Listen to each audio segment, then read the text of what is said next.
Assalamualaikum warahmatullahi wabarakatuh. Salam sejahtera buat kita semua.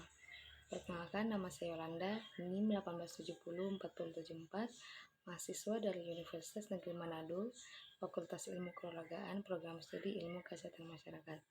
Pada kesempatan kali ini saya akan menjelaskan UAS penulisan ilmiah. Yang pertama, jelaskan dengan singkat definisi manuskrip, konsep dan ciri-ciri karya ilmiah, sistematika penulisan karya ilmiah. Yang kedua, jelaskan hal-hal yang dibutuhkan saat melakukan perencanaan penulisan ilmiah. Yang ketiga, jelaskan hal-hal prinsip dalam penulisan kepustakaan. Yang keempat, uraikan secara singkat, padat, dan jelas mengenai etika penulisan ilmiah. Dan yang kelima, berikan penjelasan mengenai cara menulis citasi. Yang pertama, manuskrip, naskah tulisan tangan yang menjadi kajian filologi berbagai masih tersimpan di museum dan belum pernah diselidiki. Naskah baik tulisan tangan dengan pena atau pensil maupun ketikan bukan cetakan. Kedua, konsep. Menurut Kamus Besar Bahasa Indonesia, konsep berarti pengertian gambaran mental dari objek, proses, pendapat, paham, rancangan, cita-cita yang telah dipikirkan.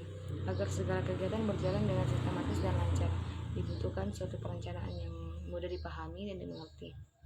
Selanjutnya, ciri-ciri karya ilmiah, logis, keterangan yang disajikan dapat diterima oleh akal sehat, sistematis, dikemukakan, disusun, dan urutan yang memperlihatkan adanya kesinambungan.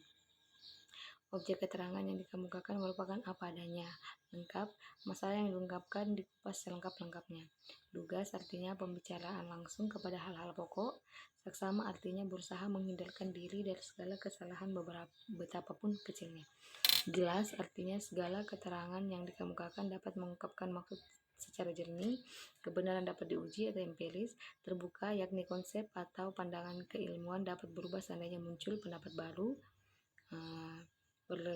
berlaku umum yaitu semua simpulan-simpulannya berlaku bagi semua populasinya. Penyajian menggunakan ragam bahasa ilmiah dan bahasa tulis yang lazim. Tuntas artinya segi masalah dikupas secara mendalam dan selengkap-lengkapnya. Sistematika penulisan ilmiah, pendahuluan teori, data analisis kesimpulan dan saran. Dari uraian di atas tampak bahwa faktor terpenting yang membedakan karil dan non-karil adalah ada atau tidaknya analisis. Yang kedua, mempunyai kemauan dan kemampuan serta memotivasi diri disertai dengan pengetahuan dan kemampuan, dan juga mempunyai ide tema topik, judul, serta mempunyai masalah di tempat yang ingin dilakukan penelitian. Jawaban nomor 3, prinsip dalam penulisan kepustakaan yaitu relevan dengan permasalahan penelitian diperoleh dari buku ilmiah, laporan penelitian, tesis, disertai peraturan-peraturan, buku tahunan, ensiklopedia, dan sumber tertulis lainnya, baik tercetak maupun elektronik. Mengumpulkan data dan informasi ilmiah berupa teori-teori metode atau pendekatan yang pernah berkembang dan telah didokumentasikan dalam bentuk buku, jurnal, naskah, catatan, rekaman sejarah, dokumen-dokumen, dan lain-lain yang terdapat di perpustakaan yang bertujuan menghindarkan terjadinya pengulangan, peniruan, dan plagiat. Selanjutnya, sabana nomor 4, etika penulisan ilmiah adalah norma atau standar aturan perilaku yang harus dilakukan oleh penulis tentang baik dan buruknya cara penulisan ilmiah. Etika penulisan ilmiah bertujuan agar penulisan dapat mengetahui bahwa walaupun memiliki kebebasan dan bisa bertindak secara mandiri dalam menulis karya tulis ilmiah, namun tetapi harus mempertanggungjawabkan apa yang dituliskan sehingga standar karya tulis ilmiah dapat terpelihara dan terjaga, serta masyarakat terlindung dan terjaga kepentingannya masing-masing dan terlindung dari dampak negatifnya. Sifat etika penulisan ilmiah terdiri dari kejujuran, honestly, bebas dari plagiarisme, menunjukkan hak cipta, kebebasan, validity, serta keterandalan, reliability. Yang terakhir, dalam menulis citasi harus memperhatikan pakem setiap gaya penulisan citasi.